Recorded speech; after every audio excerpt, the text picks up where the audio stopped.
कुछ चीज़ें तो बहुत ज़्यादा स्पेसिफिकली क्लियर होना चाहिए कि हम जिस दिशा में काम करना चाहते हैं, हमारे एफर्ट्स जो हैं वो उसी दिशा में जा रहे हैं या उससे अलग जा रहे हैं। मेरा मैं अपना गोल बताऊंगा और बाकी सारे लोग अपना अपना बताएंगे, तो तब हम लोग सारे डिसाइड कर पाएंगे कि हम इकट्ठा कितना लंबा चल सकते हैं। मान लीजिए मेरा मकसद और आपका मकसद अलग होगा तो हम लंबा चल ही नहीं पाएंगे। अभी क्या है, फॉर्मेलिटी के लिए इकट्ठे हो गए और फिर बाद में अलग अलग होना ही होगा। मेरी जो लड़ाई है, मैं मेरी इसलिए कह रहा हूँ क्योंकि मैं इसको अपनी लड़ाई मान के चल रहा हूँ, लेकिन आप जैसे जैसे ये बातों में से ब्रांचेज आती जाएंगी, हम मेरी से अलग होते जाएंगे। अभी मैं ये मान के चल रहा हूँ, मेरी जो लड़ाई है कि ज़्यादा से ज़्यादा धन कमाया जाए, मेरी लड़ाई है, और देश का प्रत्येक व्यक्ति धन कमाए। लेकिन दिक्कत क्या है कि देश के लोगों को ये भ्रम है कि ये जेब में जो रुपया है और जो बैंक बैलेंस में जो डिजिट्स हैं ये धन है। मतलब बड़ा पंगा ये है कि वो उसको धन समझ रहे हैं। जो धन धान्य और समृद्धि की जो बात होती है हमारे कभी पुरानी किसी कथा वाचन में और कहीं पे सुनते हैं, हम किसी पंडित जी के मुंह से सुनते हैं, किसी हवन में सुनते हैं, तो जब धन धान्य और समृद्धि की बात आती है उसमें कहीं पर भी ये रुपया पैसे वाली बात नहीं आती है। लेकिन हम सब लोग उस समृद्धि को रुपए पैसे से ही तोलते हैं। हम तोलते हैं कितनी बड़ी गाड़ी है, कितना बड़ा मकान है, कितना बैंक बैलेंस है, इस सब से तोलते हैं। फिर मुझे ध्यान आता है अपने कुछ बुजुर्गों की बातों से निकला हुआ निष्कर्ष। मुझे कभी कभी बातें याद आती हैं, जैसे मेरे दादाजी बैठे एक बार बैठक में और कोई नाई जो था वो बैठा था और वो बोले भाई लड़की का रिश्ता ढूंढ। तो उसने एक रिश्ता परिवार बताया कि वो परिवार मुझे ठीक लगता है। तो वो कहने लगा कि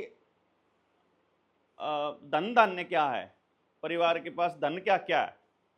बोला जी धन का तो ऐसा है कि 25 तो भैंस हैं, 6 भाई हैं और 6 पोता पोती हैं, 7 पोता पोती हैं, वो बताया, और इतनी जमीन है। जो उसने धन धान्य बताया वो परिवार के लोग, पशुधन और जमीन बताई। तो बाद में लेटर ऑन जब मैं दादाजी से बात भी करता था तो वो बताया करते थे कि असल धन तो मतलब सेहत है, असल धन तो अपनी मेहनत है, असल धन तो वो चीज है जिसको किसी भी कीमत पर प्राप्त नहीं किया जा सकता। वो असली धन है जिसकी कीमत ही तय नहीं हो सकती। हो सकता है पानी हो, हवा हो, मतलब जैसे हवा है, आपको कोई पैसा नहीं देना पड़ता है, लेकिन वो इतनी कीमती है कि आपको 3-4 मिनट से ऊपर आप जितना जोर लगाओगे नहीं जी पाओगे उसके बाद बिना हवा के। पानी का इसी तरह से पैसा नहीं देना पड़ रहा है। तो जो वर्ल्ड इकोनॉमिक फोरम है, इसने इस चीज को देख लिया। आज से 30 साल पहले, 40 साल पहले अगर कोई डायलॉग देखा करते थे तो वहां डायलॉग होता था कि petroleum is the new fuel, मतलब जो था। और उस वक्त लड़ाई जो है वो हथियारों की, मिसाइलों की और एटम बम, परमाणु बम की होती थी। अगर द्वितीय विश्व युद्ध की बात करें उस दौर में, तो वो कहते थे कि जिसके पास पानी है, तेल है, पेट्रोलियम के पदार्थ हैं, जिसकी कंट्रोल में पेट्रोलियम है उसकी कंट्रोल में दुनिया है। और दूसरा, जब ये समय थोड़ा बीतता चला गया तो आने वाले वक्त में उन लोगों को लगा कि जिसके कंट्रोल में फूड है उसके कंट्रोल में दुनिया है। आजकल जो चल रहा है टेक्नोलॉजी की वजह से, data is the new fuel. अब आज का जो डायलॉग है वो ये है कि डेटा जिसके पास है उसके पास सब कुछ है। न्यू फ्यूल, न्यू गोल्ड, नई करेंसी, नया धन। धन मतलब जो, अब उन्होंने धन की जो डेफिनेशन है वो बदल के डेटा में ले दी। और कार्ल श्वाब जो कि वर्ल्ड इकोनॉमिक फोरम से अभी अभी छुट्टी लेके गया है, मतलब उसने इस्तीफा दिया है, उसका एक डायलॉग है जो पिछली दावोस में जो वर्ल्ड इकोनॉमिक फोरम की जो मीट हुई थी उसमें उसका डायलॉग था कि जिन देशों के अंदर पानी की राशनिंग शुरू नहीं हुई है उनको सीरियस नोट पे सोचना पड़ेगा कि water is not the human right, water is not the human right. ऐसा नहीं है कि किसी को कितना भी मिल जाएगा, राशनिंग शुरू करो। जैसे अनाज की राशनिंग शुरू की है वैसे ही आपको पानी की राशनिंग शुरू करनी पड़ेगी। सबको अनलिमिटेड सप्लाई नहीं दी जा सकती। वो बोल रहा है, वर्ल्ड इकोनॉमिक फोरम बोल रही है। जब वर्ल्ड इकोनॉमिक फोरम के 17 सस्टेनेबल डेवलपमेंट गोल की तरफ नजर मारते हैं, कोई भी पढ़ा लिखा आदमी, कोई भी सो कॉल्ड इस अच्छी सोसाइटी में रहने वाला आदमी, जो सुबह से लेकर शाम तक कंपनियों में जाता है और अपने उन कबूतर खानों में, जिनको फ्लैट बोलता है, उनमें रहता है, वो व्यक्ति जब इन 17 डेवलपमेंट गोल्स की बात करेगा तो उसे बहुत ही अच्छी फीलिंग आएगी कि यार ये वर्ल्ड इकोनॉमिक फोरम का बड़ा जबरदस्त एजेंडा है। पहले इसका नाम यूनाइटेड नेशंस के अंडर में एजेंडा 21 के नाम से था, बाद में एजेंडा 2030 हो गया जब से वर्ल्ड इकोनॉमिक फोरम ने उसको टेक ओवर किया। उसी में एक पावर्टी का और हंगर का भी एक ऑप्शन है, मतलब कि वो उनको मिटाना चाहते हैं, पावर्टी को भी मिटाना चाहते हैं और हंगर को भी मिटाना चाहते हैं। एक चीज हम सब लोगों को यहाँ पर बिल्कुल मूल रूप में समझनी पड़ेगी, अगर साइंस में हम रुचि रखते हैं और वैज्ञानिक दृष्टिकोण यदि रखते हैं, तो साइंस का एक मूल सिद्धांत यह है कि एनर्जी जो है can never be created nor be destroyed. Fundamental law है ये एनर्जी का, यानी वो एक रूप से दूसरे रूप में रूपांतरण होता है। और सेम इज द केस, मतलब जब कभी कभी थोड़ा कभी कभी मेरे दिमाग में टाइम के विषय में भी ऐसा ही आता है। जैसे कई लोग ये कहते हैं कि मोबाइल ने टाइम बचा दिया, मतलब ऐसा बोलते हैं वो। फिर बोलते हैं गाड़ी ने टाइम बचा दिया, कहाँ से कहाँ जाने का टाइम बचा दिया। तो मैं बैठा था एक साथी मेरा, मैंने उसको बताया कि गाड़ी ने यहाँ से ए पॉइंट से लेकर के बी पॉइंट तक जाने में जो टाइम बचाया है, मैं पूरा गारंटी से कह सकता हूँ, यदि कोई बढ़िया कैलकुलेटर लेकर के बैठे और अच्छी कैलकुलेशन करे कि गाड़ी को बनाने के लिए जितने पुर्जे इस्तेमाल होते हैं, वो पुर्जे चाहे प्लास्टिक है, चाहे लोहा है, चाहे फाइबर है, चाहे शीशा है, जो भी है, उसको जमीन से निकाल के कच्चे तौर पर और फिर उसको मतलब मॉडिफाई करके और फिर उसको मोल्ड करके फिर उसे गाड़ी बना के, फिर गाड़ी को चलाने के लिए जो फ्यूल इस्तेमाल होता है, पेट्रोलियम का दोहन करके, जमीन को खोद के पेट्रोलियम निकाल के, फिर उसका फ्रैक्शनल डिस्टिलेशन करके वो पेट्रोल निकाल के और फिर पेट्रोल को ला करके उस सामान जो पेट्रोल पंपों पे दे के, फिर वो सामान सारा गाड़ियों के पुर्जों में लगा के और फिर इस तरह से ला के, जितना टाइम सारा लोगों ने लगाया उसका टोटल करेंगे तो आपका कोई टाइम नहीं बचा है, क्योंकि वो सब बनाने में ढेर टाइम इस्तेमाल ऑलरेडी हो चुका है। वो बनाने में उन लोगों का, मशीनों का, इलेक्ट्रिसिटी का, अब जब बिजली बनती है तो कितना पानी का दोहन होता है, कितना पेट्रोल का, उसका कोयले का होता है, कितना पेट्रोलियम का होता है, हमारे पास कैलकुलेशंस नहीं है। इलेक्ट्रिक व्हीकल्स बनाने में, एक व्हीकल को बनाने में इतनी एनर्जी ऑलरेडी खपत हो चुकी होती है जितना पेट्रोल का व्हीकल 50 साल में करता, बनाने में। यानी कोई ये कह रहा है कि ये एनवायरमेंट फ्रेंडली है, it's a bullshit, absolutely bullshit. मतलब it's a pure propaganda. Energy can never be created nor be destroyed, तो केवल चेंज हो रहा है। तो जो सबसे जबरदस्त तरीके से अगर पर्यावरण को बचाते हुए और सच में इस धरती को बचाते हुए और परमात्मा का काम करते हुए यदि कोई काम किया जा सकता है, तो उसका एकमात्र तरीका है कि किसी भी चीज को क्रिएट करने के लिए कोई भी एनर्जी, केमिकल या कुछ भी इस्तेमाल यदि ना किया जाए, that is the only way हम धरती को आगे अपने बच्चों को बढ़िया दे पाएंगे। यानी हमें एलईडी से अगर हमारे को सनलाइट की पूर्ति करनी पड़ रही है, इससे ज्यादा खतरनाक समाज हम अपने बच्चों को नहीं दे सकते, इससे खराब चीज नहीं दे सकते कि जितनी उस धरती की कैपेसिटी है, हम अपने लालच में, क्योंकि जैसे ही किसी जमीन में हम हाइब्रिड बीज डालते हैं, उस हाइब्रिड बीज को बनाने के टाइम उसका जेनेटिकली जिस तरह से मॉडिफाई उसको किया गया है, जिस तरह से उसके जीन्स में तब्दीली लाई गई है, उसके अंदर ही कुछ प्रॉपर्टीज ऐसी आ चुकी हैं कि आपको उस जमीन को इस तरीके से ट्रीट करना पड़ेगा, आपको उस जमीन को ये न्यूट्रिएंट्स देने पड़ेंगे, ये दवाइयां उसमें डालनी पड़ेंगी, ये चीजें डालनी पड़ेंगी। अगर वो नहीं डालोगे तो उसमें वो बीज पैदा नहीं होगा। हिसार का एक एग्रीकल्चर यूनिवर्सिटी का एक प्रोफेसर थे, मैं एक किसी मीटिंग में ऐसे ही बैठे थे तो वो भी बैठे थे।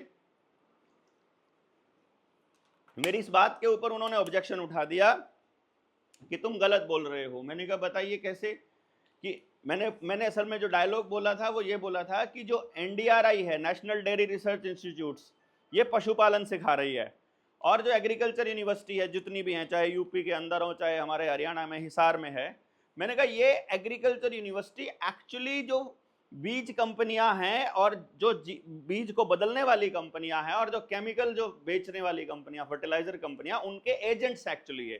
दे आर नॉट डेवलपिंग एनीथिंग। उन्होंने वो खड़ा होकर ऑब्जेक्शन कर दिया क्योंकि उसके प्रोफेशन पे था, वो साइंटिस्ट था वहां पे। उसने बोला बलारा जी मैं सहमत नहीं हूं। तो ठीक है, फिर आज ये बात कर लेते हैं, सिंपल सी बात कर लेते हैं। बात करते हैं। बात कैसे करेंगे कि चलो आप कैसे कह सकते हो? तो मैंने कहा पहले आप बता दीजिए। हम तो नए नए बीज डेवलप करते हैं, नए नए बीज डेवलप करते हैं। दुनिया ऐसा ही सोचती है कि हरियाणा एग्रीकल्चर यूनिवर्सिटी ने ये नया बीज बना दिया। मैंने कहा देखो, आपने नया बीज बना दिया या पुराने बीज में आपने बेहतरी कर दी। मैंने कोई चीज बनाई है और मुझे ये चीज बनाने में मेरी स्किल लगी है। आप इसको बेहतर बनाना चाहते हो तो इसको बनाने की पूरी स्किल आपके पास होनी चाहिए, और इसमें क्या कमी है वो सब आपको मालूम होना चाहिए, तभी तो आप इसको इससे बेहतर बना सकते हो। तो जो बीज है, जो नेचुरल तरीके से, जिसको हम इंडिजीनियस बीज बोलते हैं, सीड्स बोलते हैं, वो बीज किसने बनाए? वो कुदरत ने बनाए। कोई प्रकृति कहता है, कोई भगवान कहता है, कोई किसी भी तरह से एनवायरमेंट या कुछ भी कहता है। इसका मतलब अगर उस बीज से बेहतर बीज बनाना है आपको, तो वो ओरिजिनल बीज बनाने की कला आपके पास या वो टैलेंट आपके पास होना चाहिए। जो ओरिजिनल बीज है वो बनाना आना चाहिए ना आपको। क्या आपको ओरिजिनल बीज बनाना आता है? इंडिजीनियस बीज बनाना आता है? वो कैसे आता है भाई? अगर इंडिजीनियस बीज बनाना नहीं आता है तो उसको मॉडिफाई आप कैसे कर सकते हो? आप उसमें तब्दीली तो कर सकते हो, मॉडिफाई नहीं कर सकते उसको। मतलब उसको बेहतर विकसित नहीं कर सकते, बदल तो सकते हो उसकी संरचना को। वो संरचना बदल करके पूरे सिस्टम को कैसे प्रभावित करेगी, इस पर कभी किसी ने सोचा नहीं। इसलिए नहीं सोचा क्योंकि किसी के पास इन सब चीजों के लिए वक्त नहीं है। जब एक साइंटिस्ट, सो कॉल्ड साइंटिस्ट, मैं तो इनको पता नहीं क्या ही बोलता हूं, मेरे तो, जब वो किसी बीज को छेड़खानी उसमें कर रहा है, वो असल में वो पूरे ब्रह्मांड को खत्म कर रहा है। क्योंकि जो बीज यहां पैदा हुआ नेचुरल तरीके से, कुदरती तरीके से, वो यहां के हिसाब से पैदा हुआ। और जब कुदरत वहां कोई हालात पैदा कर रही है, जो वहां कुछ बना रही है और कुछ मतलब नया कुछ उत्पत्ति हो रही है, तो कुदरत को उसी वक्त उस जगह का इंपैक्ट पूरी दुनिया पर क्या है ये भी देखना होता है। बिकॉज एक सेइंग है, जहां पे डायलॉग है, ये कहते हैं कि we can not move our finger without moving the universe. ये एक डायलॉग है। Everything is connected. मतलब आप जैसे ही एक चीज को छेड़ोगे, सारी व्यवस्था जितनी प्रकृति ने बनाई हुई है उस व्यवस्था के अंदर व्यवधान आएगा। जैसे ही वो व्यवधान को, आपकी नजर में व्यवधान कहीं नजर आएगा, जैसे मैं आपको अभी, क्योंकि फूड पे हम लोग पॉवर्टी और हंगर पे आएंगे अभी, लेकिन हमको अपनी लाइफस्टाइल और अपने और थॉट प्रोसेस को प्योरीफाई करना बड़ा जरूरी है कुछ भी करने से पहले, मुझे ऐसा लगता है। क्योंकि तभी हम, अगर सिंक्रोनाइजेशन विद द नेचर, अगर ये हम नहीं कर सकते हैं तो फिर हम लोग फेलियर हैं, फिर हम ड्रामा कर रहे हैं, फिर हम नाटक कर रहे हैं और कुछ नहीं कर रहे हैं। अगर हम एक भी प्रकृति का नियम तोड़ रहे हैं तो हम इस सृष्टि के विनाश में अपनी भूमिका अदा कर रहे हैं। तो उस चीज को पहले समझना पड़ेगा हमको। तो जहां आदमी पैदा होता है, या आदमी छोड़िए कोई भी जीव जहां पैदा होता है, वहां का मौसम, वहां पूरे साल में किस किस तरह के मौसम होते हैं, और वहां की वनस्पति इस तरीके से डेवलप होती है कि बीमारी इस तरफ पैदा हो रही होती है और इलाज इस तरफ उग रहा होता है। कभी भी बीमारी अकेली नहीं आती है। There is no lock without a key. और कुदरत के पास हर प्रॉब्लम का सोल्यूशन पैरेलल में होता है, हमेशा डुअलिटी में चलता है। अच्छा बुरा, ऊपर नीचे, गुड बैड, ये सब चीज़ें इस तरीके से चलती हैं कि इधर कुछ हो रहा होता है तो उसका सोल्यूशन या उसका काउंटर जो उसको न्यूट्रलाइज करके पूरे सिस्टम को 0 वोल्ट पे रखे, वो उसके लिए वो चल रहा होता है। इसलिए ये समझना बड़ा जरूरी है कि हमारे प्रयास में किसी भी तरह से वो जो जो रूल्स हैं, जो जो प्रिंसिपल हैं मेन प्रकृति के, वो ना टूटें। सो मैं इसको थोड़ा सा एक्सप्लेन करने के लिए आपके सामने एक एग्जांपल पेश करूंगा कि मेरे पास एक घर, मैं एक घर का एग्जांपल पेश करता हूं कि मेरे घर में हम एक नियम बना लेते हैं कि मेरे घर में बाजार से कुछ भी नहीं आएगा। अगर मेरे घर में बाजार से कुछ भी नहीं आएगा तो ये तय है कि मेरे घर में प्लास्टिक नहीं आएगा। मतलब मैं आपको ये बता रहा हूं, प्लास्टिक पॉलिथीन के रूप में, प्लास्टिक किसी डब्बे के रूप में, प्लास्टिक किसी पैकिंग के रूप में वो नहीं आएगा। ये बोतल प्लास्टिक की रखी है, एनीथिंग, ये सब कुछ भी नहीं आएगा जो भी प्लास्टिक का है। अब आप अपने पूरे दिन की वेस्टेज में से प्लास्टिक को निकाल दीजिए। मतलब टॉफी का रैपर है, चॉकलेट का रैपर है, या किसी और चीज का रैपर है, या बिस्किट आए थे बाजार से उसमें लपेट के पॉलिथीन में आए थे, उसको निकाल दीजिए। अब आपका जितना भी वेस्टेज है आपके घर का, वो सारा का सारा बायोडिग्रेडेबल है। उसके लिए आपको कचरा प्रबंधन की आवश्यकता नहीं है। उसके लिए तो अभी ये सिस्टम क्या करेगा, जो सिस्टम अभी मौजूदा स्थिति में चल रहा है, वो पहले आपको सॉल्यूशन के रूप में कुछ देगा और वो सॉल्यूशन थोड़े दिनों के बाद प्रॉब्लम लगने लग जाएगा और फिर उस प्रॉब्लम के सॉल्यूशन के रूप में एक नई प्रॉब्लम देगा। यानी जैसे डॉक्टर क्या कर रहा है, वो एक बीमारी के इलाज के रूप में आपको कुछ सिंथेटिक केमिकल्स देगा। वो केमिकल्स जैसे ही आप खाओगे आपको एक नई बीमारी लगनी स्टार्ट हो जाएगी। इसी तरह से खेत में भी चीजों को ठीक करने के नाम पर और उन्नत करने के नाम पर वो आपको बीज देंगे या उस तरह का हालात पैदा करेंगे, और उससे जो नई स्थिति पैदा होगी, फिर एक नई स्थिति, वो एक प्रॉब्लम पैदा होगी, उसके सोल्यूशन के रूप में फिर और नई प्रॉब्लम आती चली जाएंगी। वो लोग सक्सेसफुल इतने सालों से इसलिए चल रहे हैं क्योंकि हमारे पास सारी चीजों को देखने का एक पर्सपेक्टिव नहीं है, एक पूरा व्यू नहीं है। हम सब अलग अलग धंधों में लगे हैं, हमें इतना एंगेज रखा गया है कि हम सिर्फ अपने ही पहलू को देख पाते हैं और बाकी के जो पहलू हैं वो मिस हो जाते हैं कहीं, इसलिए तस्वीर पूरी नहीं हो पाती। तो जो छोटे बच्चों का वो जिगजैग टाइप की एक तस्वीर बनाने का वो होता है, उसमें वो खाली से खाने कुछ पड़े रहते हैं, जब बात समझ में, छोड़ो ना यार हमें क्या पड़ी है, वो लास्ट लाइन फिर वहां पे आ जाती है। दैट इज वाई प्रॉब्लम को एज अ होल समझना पड़ेगा। अगर हम हंगर और फूड को, अगर हंगर और पावर्टी को यदि हम लोग टैकल करना चाहते हैं, तो जो उन्होंने बाकी के 17 डेवलपमेंट प्रोग्राम्स दिए हैं, सस्टेनेबल डेवलपमेंट SDGs दिए हैं, वो भी पहले देखने पड़ेंगे और फिर उनका इतिहास भी देखना पड़ेगा कि आज तक भी इन प्रयासों पर यूनाइटेड नेशंस में खूब कॉन्फ्रेंसेस हुई हैं, खूब चर्चाएं हुई हैं, और उन चर्चाओं में यही गोल आज से 100 साल पहले रखे इन लोगों ने, यही गोल ये आज रख रहे हैं, यही गोल ये 40 साल पहले बात कर रहे थे, और लेकिन प्रॉब्लम का सलूशन होने की बजाय प्रॉब्लम और बढ़ती जा रही है। वो सक्सेसफुल इसलिए होते जा रहे हैं और हम लोग जो हैं वो परेशान इसलिए हैं।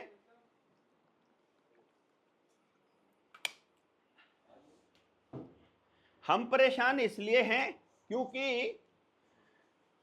एक तो ये कि हमें पार्ट ऑफ द प्रॉब्लम के बारे में पता है और पार्ट ऑफ द सॉल्यूशन के बारे में पता है। हाँ वही कंप्लीट पिक्चर नहीं हमारे सामने है।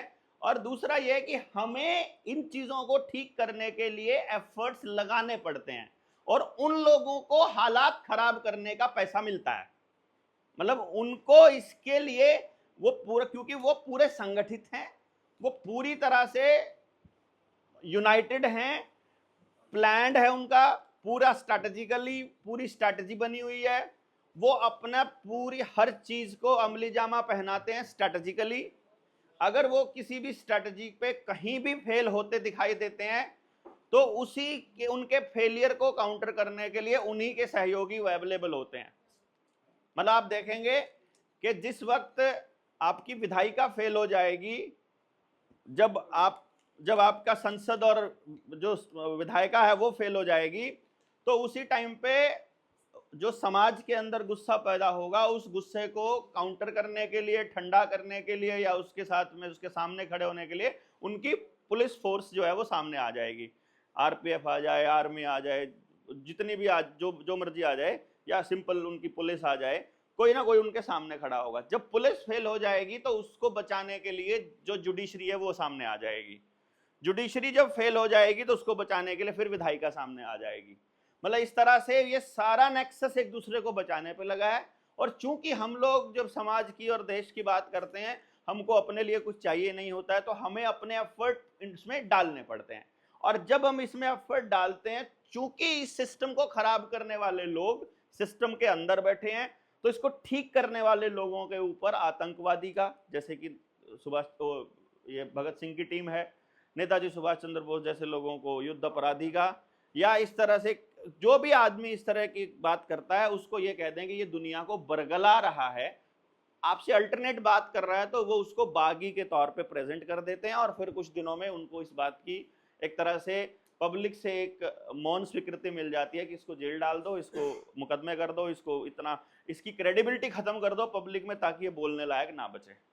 सो जब भी कोई ग्रुप या कोई संगठन किसी बदलाव का ठेकेदार बनकर निकलता है, उसमें कोई ना कोई एक या दो या तीन चेहरे निकलते हैं जो पब्लिक फिगर होते हैं।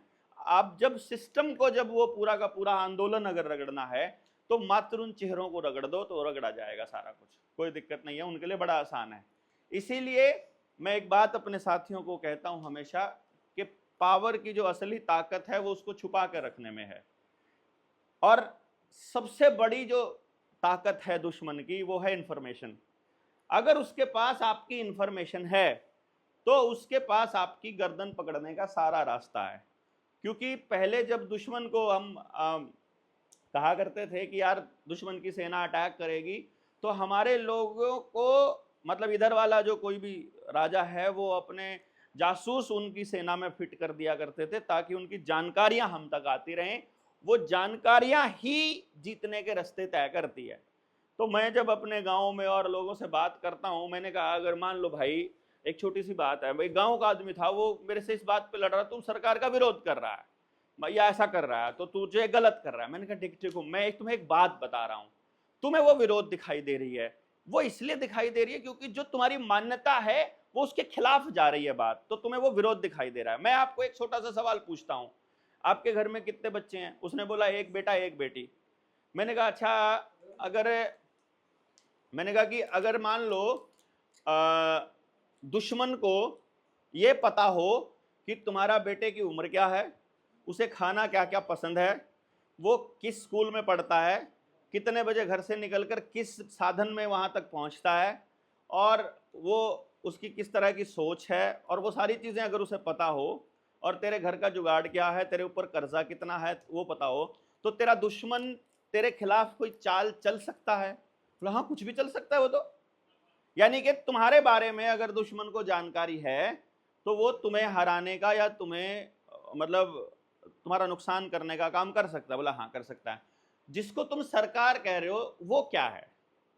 वो तुम्हारा मित्र है, इस बात की गारंटी है।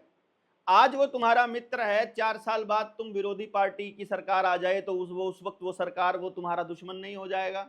वही जो आज तुम्हारे फेवर का है, कल वो तुम्हारे खिलाफत का भी तो हो सकता है वहां बैठा हुआ आदमी। जिसके हाथ में तुम्हारी सारी इंफॉर्मेशन है वो तुम्हारा दुश्मन है या मित्र है, इसकी गारंटी कौन ले रहा है? वो डॉक्यूमेंट या वो जानकारियां कहाँ है तुम्हें पता है?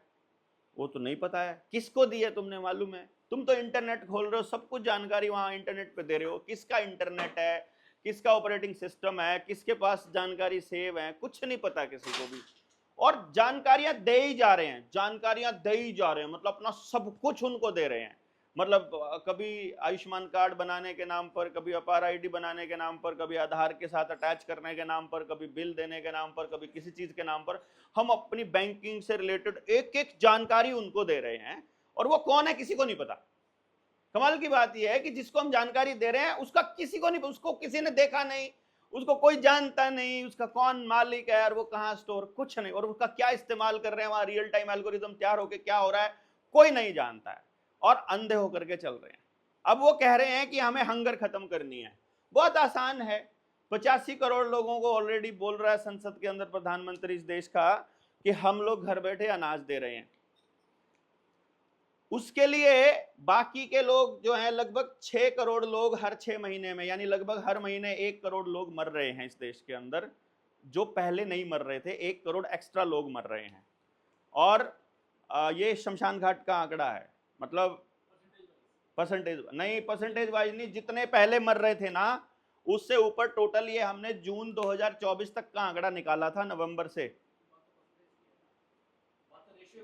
ना, रेशो की नहीं मैं बता रहा हूं। हमने क्या किया था, जून 2024 तक या नवंबर 23 से लेकर और जून 24 तक 6-7 महीने का आंकड़ा निकाला था। उसमें एक्सेसिव जो डेथ थी वो लगभग 6 करोड़ थी, जो टोटल पता किया था। तो उससे हमने एवरेज एक मेंटेन कर गया कि महीने में 1 करोड़ एक्स्ट्रा लोग मर रहे हैं। पहले अगर 20 लाख लोग मरते थे तो अब 1 करोड़ 20 लाख लोग मर रहे हैं। और मरने के जो रीजंस हैं, multi organ failure, brain haemorrhage, paralysis के बाद, लंबी बीमारी के बाद अचानक चौथे स्टेज का कैंसर, और मतलब कुछ भी आपको डेंगू हुआ, हॉस्पिटल गए वापस ही नहीं आए, पेट में दर्द हुआ, इन्फेक्शन हुआ पेट में, गए वापस ही नहीं आए, कॉम्प्लिकेशंस, एक्सेसिव ब्लीडिंग, औरतों के अंदर पीरियड्स में इरेगुलरिटीज, और ये मैक्सिमम 26 जनवरी 2021 के बाद हुआ। उस दिन लॉन्च हुई थी हमारी कोविड की वैक्सीन। मतलब ये सब सारे डॉक्टर मान चुके हैं, सब कंपनियों ने अपनी फैक्ट शीट के ऊपर लगाया हुआ है कि इससे क्या क्या हो सकते हैं। बिल्कुल अनजान होकर के हम लोग चल रहे हैं। तो मैं ये मान रहा हूं कि अगर 85 करोड़ लोगों को भोजन देने का, घर बैठे खाना देने का अगर प्रोपेगेंडा सरकार कर रही है, I will say propaganda, because आने वाले वक्त में लगभग इतने ही लोग इंडिया में रहने की उम्मीद है। उतने लोगों का राशन का कितने दिन तक चला देंगे, वो साइलोज के अंदर इनका राशन जमा है और एफसीआई का गोदाम जो है वो खाली हो चुका है। और वो ये बोल रहे हैं कि 5 किलो अनाज भी ज़्यादा पड़ता है। फिर जो आपका जो खर्चा, जो यूपीआई जो डिजिटल पेमेंट आपको दिया है, उसमें वो आपका खर्चे को रियल टाइम में वहाँ पर एल्गोरिदम में चेक कर रहे हैं कि ये बंदा ट्रैवलिंग पे कितना पैसा खर्च कर रहा है, पेट्रोल डीजल पे कितना। आपने देखा होगा अगर आपकी क्रेडिट कार्ड की स्टेटमेंट आती है तो उसके ऊपर पूरा ग्राफ बना आता है कि तुमने इस महीने में तुमने पेट्रोल वगैरह पे इतना खर्चा किया है, ट्रैवलिंग पे इतना खर्चा है, टिकट्स जो एयर टिकट है इतनी है, एयर से इतने चले तुम, रेल से इतने चले, बस से इतने चले, वो पूरा डेटा आपको दे रहा है।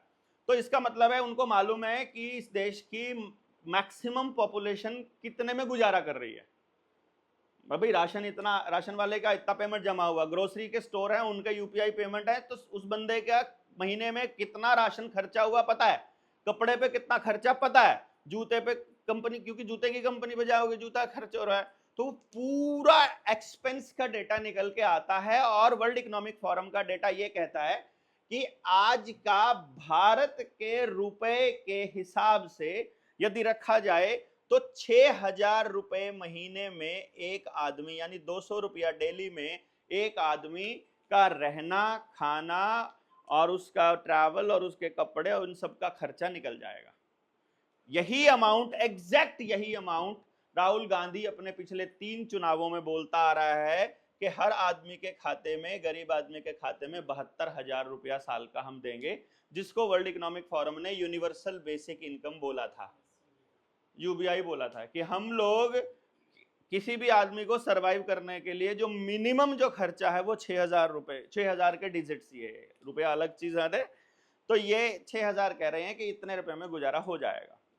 जो अमीर लोग हैं उनके लिए जो टेबल है वो अलग बनेगी कि भाई तुम्हारा महीने का खर्चा कितना है, वो आपसे ही पूछ लिया जाएगा। वो बोलेगा जी मेरी गाड़ी की इतनी ईएमआई जाती है, मेरा इतना जाता है, तो तुम्हारा महीने का इतना है, तो तुम्हारी अपर लिमिट हम 50,000 सेट कर देते हैं, तुम्हारी अपर लिमिट हम 6 लाख सेट कर देते हैं, तुम्हारी 7 लाख कर देते हैं, लेकिन तुम इससे ऊपर खर्च नहीं कर पाओगे महीने के अंदर। और जो तुम्हारी आमदन होगी वो यदि आपका डिजिटल मनी में होगी, यदि वो सीबीडीसी से के हिसाब से होगी, तो वो प्रोग्रामेबल होगा, वो महीने में अगर आप खर्च नहीं करोगे तो वो खत्म हो जाएगा। डिजिटल करेंसी सीबीडीसी के हिसाब से, तो ये वो सेंट्रली वहां से चलेगा। तो हंगर और पावर्टी को खत्म करने का ये plan already world economic forum इस एंगल से ले रही है कि पावर्टी को खत्म करने के लिए यूबीआई, यूनिवर्सल बेसिक इनकम, और हंगर को खत्म करने के लिए घर पे बैठे खाना। ये खाना अगर बनता है तो इसके बाद इन्होंने कहा कि अगर देश की जनता बोलने लग गई तो अगर वो खड़े होकर आज़ादी शब्द का इस्तेमाल करने लग गई तो, कि यार ऐसा कैसे हो सकता है, मेरे पुरखों की ज़मीन पर तुमने हाईवे बनाया और मेरे पुरखों की ज़मीन पर हाईवे बनाकर हमसे ही उस पर चलने का तुम पैसा ले रहे हो, ये तो तरीका गलत है तुम्हारा। मेरे ही गांव की ज़मीन को तुमने, मेरी पंचायत की ज़मीन थी उसको तुमने लाल डोरा तोड़कर ज़मीन की रजिस्ट्री कर ली, और रजिस्ट्री करके तुमने उस स्कूल को, जो गांव का स्कूल और अस्पताल और पंचायत की जो जंगल की जो जमीन थी उस पर तुमने पहले अपनी बाड़ लगा ली। पहले कह दिया ये सरकार की हो गई, फिर बाद में कह दिया ये अडानी की हो गई। अब अडानी कह रहा है इसमें एंट्री का तुमको फीस देना पड़ेगा। दिल्ली के पार्क में घूमने का फीस रेगुलर चालू हो चुका है। नई मुख्यमंत्री बनी है 2 जगह पर, एक शायद साकेत में और एक और 2, मतलब 2 पार्क ऐसे उन्होंने टेस्टिंग किया था दिल्ली के अंदर कि आपको मंथली इतना पैसा देना पड़ेगा, तब आप जो है वो इस पार्क के अंदर रेगुलर घूम पाओगे। तो अब आपका घूमने का भी, यानी कि आपकी उस आज़ादी वाला जो फीलिंग अगर देश की जनता लेने लग गई, तब तुम क्या करोगे? तब वो ये कह रहे हैं कि उनकी जो सर्वाइवल है, जिन जिन चीज़ों के ऊपर आदमी जिंदा रहता है उनके ऊपर कंट्रोल कर लो। वो टेस्टिंग करके इन्होंने देखा था, जब भी लॉकडाउन हुआ तो इस लॉकडाउन में उन्होंने टेस्टिंग किया कि उन्होंने बोला कि तुम अगर दूसरी डोज का सर्टिफिकेट नहीं दिखाओगे तो हम तुमको राशन नहीं देंगे, तुमको पेंशन भी नहीं देंगे, सैलरी भी नहीं देंगे, तुम्हारा बच्चा स्कूल भी नहीं जा पाएगा, तुम अस्पताल भी नहीं जा पाओगे, तुम मंडी में भी नहीं जा पाओगे, दुकान भी नहीं खोल पाओगे, ट्रैवल भी नहीं कर पाओगे, एयर टिकट भी नहीं मिलेगी। मतलब पेट से जुड़ा जितना भी काम था आपका, रोटी से जुड़ा जितना काम था, वो सारा उन्होंने कंट्रोल कर लिया और बोला कि अगर तुम दूसरी डोज नहीं लगवाओगे तो तुमको ये सब नहीं करने देंगे। और आदमी ने वो सब करने के लिए, पैसे के लिए या दुकान खोलने के लिए या अपना घर बार चलाने के लिए, उस बंदे ने वो इंजेक्शन लगवाए या लगवाने का सर्टिफिकेट बनवाया फर्जी, डिपेंडिंग अपॉन उसको नॉलेज कितनी थी। उसको पता था कि असली वैक्सीन क्या है तो उसने सर्टिफिकेट बनवा लिया। जो किसी नेता के ऊपर भरोसा कर रहे थे वो जा जाके अपना शरीर सौंप आए। अब यहां पर आकर के वो कह रहे हैं कि यदि यही काम अगर देश की जनता अगर आने वाले टाइम में नई पीढ़ी किसी तरह आज़ादी आज़ादी शब्द पता लग गया उनको क्या होता है, क्योंकि अभी तो नहीं मालूम है। आपकी जो उम्र के जितने बच्चे हैं वो बेचारे सुबह 6 बजे अपने घर में उठते हैं, मम्मी तैयार करती है, उधर से बस के डब्बे में बैठा देती है, वो डब्बा उसे स्कूल में उतार देता है, वो बच्चा क्लासरूम जैसे वाले डब्बे में बैठ जाता है, क्लासरूम के डब्बे में पूरा दिन सुनता रहता है, फिर याद कराता है, फिर ट्यूशन वाले डब्बे पे जाके बैठ जाता है, फिर एग्जाम वाले डब्बे में जाके बैठ जाता है, और फिर नौकरी वाले कैबिन में जाके डब्बे में बैठ जाता है। उसका पूरी जिंदगी डब्बे में बीती है, तो उसको आज़ादी शब्द नहीं पता। हम जैसे लोग हैं, हम जोहड़ में नहाने वाले, भैंस की पूंछ पकड़ के नहाने वाले, कुर्डियों में, कीचड़ में, गंद में, ऊपर नीचे खेतों में नंगे पैर दौड़ने वाले, साइकिल की हवा निकली साइकिल को भी दौड़ाने वाले लोग हैं हम लोग। साइकिल का टायर मिल जाए खराब हुआ है उसी को भी गड्डी बना के दौड़ाने वाले लोग हैं। हमको आज़ादी का पता, इसलिए हमारे अंदर थोड़ी लड़ाई की जो कसक है वो थोड़ी ज़्यादा है। आपने भी देखा है वो आज़ादी का दौर, इसलिए आपको लगता है कि यार ये तो गलत दिशा में हम लोग जा रहे हैं। और जिन्होंने नहीं देखा है उनको बेचारों को पता ही नहीं है। वो हम जैसे लोगों को बोलते हैं तुम्हारा दिमाग खराब है क्या, तुमको सरकार पकड़ के अंदर कर देगी, तुमको ये कर देगी। उनको नहीं मालूम है कि आज़ादी इतनी बड़ी चीज़ है कि जिसके लिए भगत सिंह कह रहा है कि मेरी अगर औलाद अगर या मेरी अगली पीढ़ी अगर आज़ाद होती हो तो मेरा जान देना सस्ता है, मतलब जान उसके मुकाबले कुछ भी नहीं है, आज़ादी इंपॉर्टेंट है। तो वो जब ये देखते हैं कि अगर आने वाली पीढ़ी आज़ादी मांगने लग गई तो हम क्या करेंगे, तो तब वो कहते हैं कि तब इनके पेट पर आपको कंट्रोल करना पड़ेगा, टोटल कंट्रोल करना पड़ेगा।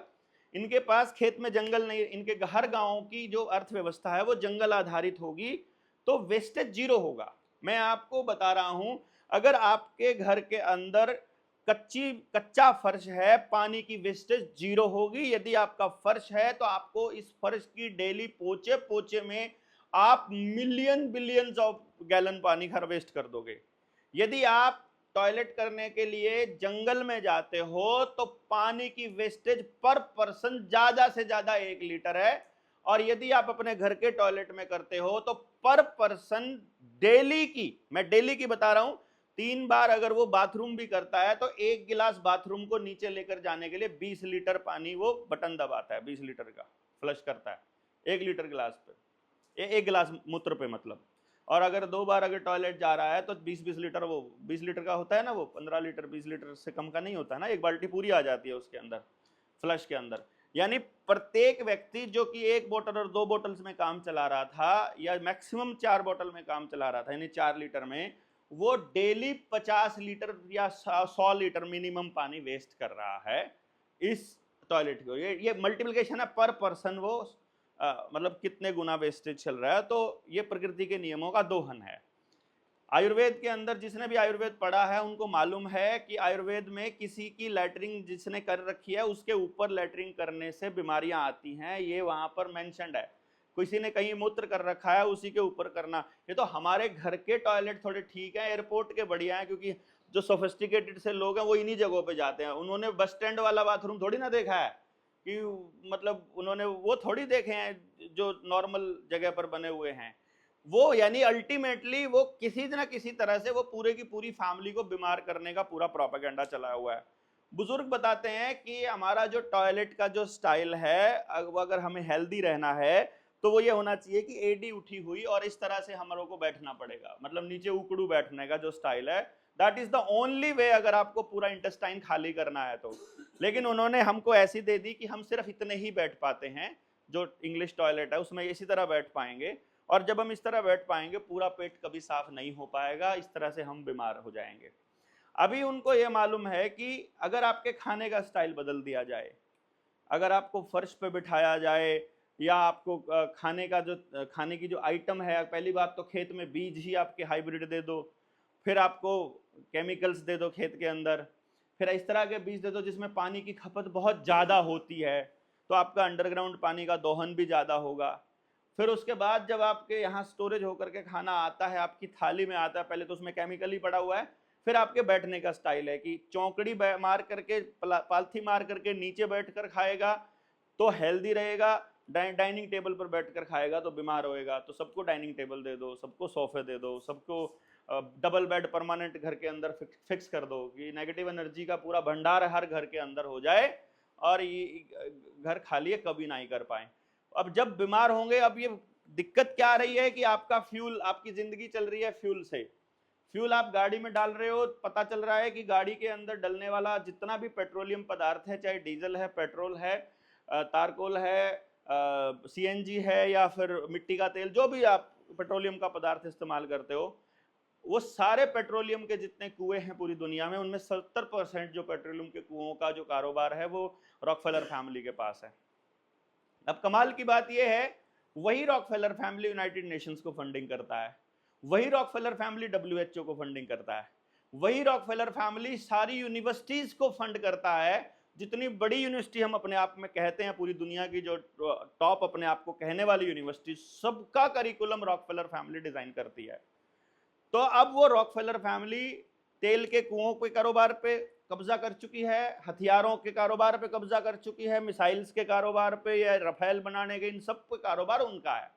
वही रॉकफेलर फैमिली खेत में पड़ने वाले हाइब्रिड बीज और पेस्टिसाइड और यूरिया, डीएपी, फर्टिलाइजर, पूरी दुनिया की, I am not talking about India, America और इंग्लैंड, पूरी दुनिया की फर्टिलाइजर कंपनियों में ब्लैक रॉक, वैनगार्ड जैसी कंपनियों के थ्रू उनकी इन्वेस्टमेंट्स हैं। मतलब हर कंपनी में, चाहे फेसबुक है, रिलायंस है, अडानी है, अंबानी है, विप्रो है, टाटा है, महिंद्रा है, नथिंग, कुछ भी, मतलब मैं ये जो मेड इन इंडिया सब प्रोपेगेंडा में फंसने की जरूरत नहीं है।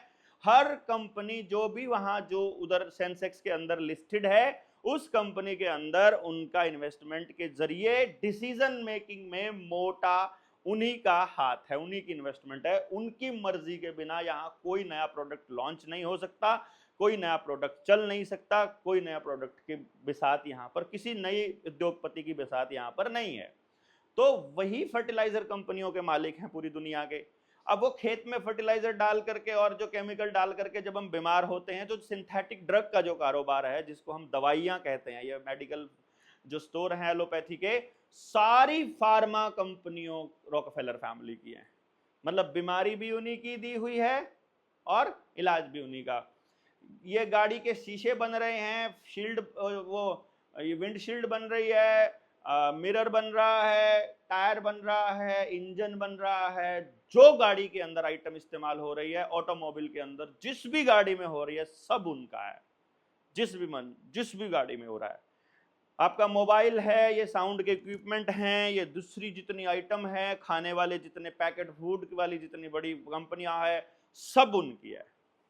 मतलब आपके जीवन से जुड़ा आप कोई नाम बताओ, जूता बताओ, चश्मा बताओ, जो भी ब्रांडेड है और जो वहां पर लिस्टेड है, उसी के अंदर उस रॉकफेलर एंड रॉथस्चिल्ड फैमिली समेत 2-3 और 5-4 परिवार हैं, जेपी मॉर्गन रेंडल्स जैसे परिवार, उनका भी सारा का सारा इन्वेस्टमेंट उसके अंदर है। यानी कि वो पूरा कारोबार इसी बेसिस पे चलता है कि हम लोग ज्यादा से ज्यादा कुदरत से दूर कैसे हों और उनके प्रोडक्ट्स के ऊपर कैसे निर्भर करें। अब यदि हम लोग सच में हंगर को और पावर्टी को खत्म करना चाहते हैं, तो फिर हमको एक बात सोचनी पड़ेगी कि हमारे पास दो तरीके हैं देश की समृद्धि को देखने के।